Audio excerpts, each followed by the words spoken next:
It's a Heidel minicast. And now, Scott Clark. Today's Heidelcast comes from Anthony A. Hoekema, The Bible and the Future, published by William B. Erdman's Publishing Company, Grand Rapids, Michigan, 1979. And in this section, he is critiquing postmillennialism. This is his fourth point on page 180. The postmillennial expectation of a future golden age before Christ's return does not do justice to the continuing tension in the history of the world between the kingdom of God and the forces of evil. That there is and will be such a continuing tension in history has been touched upon before. Already in Genesis 3:15, God announced the antithesis that would run through history, enmity between the seed of the woman and the seed of the serpent. This antithesis continues until the very end of history. Think of the references in the book of Revelation to the Battle of Armageddon, chapters 13 through 16,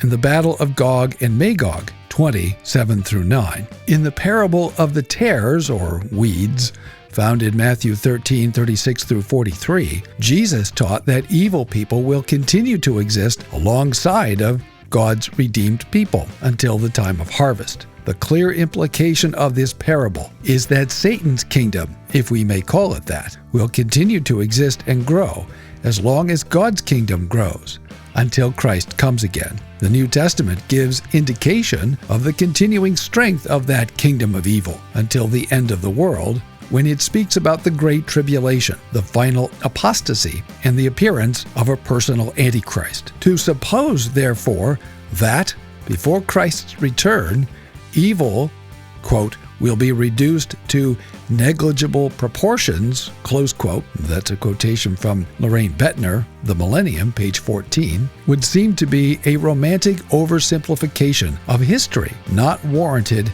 by the biblical data. To be sure, Christ has won a decisive victory over sin and Satan, so that the final outcome of the struggle is never in doubt. Yet the antithesis between Christ and his enemies will continue until the end. Thanks for listening. Tune in tomorrow for more from the Heidelcast, brought to you by HeidelbergReformationAssociation.org.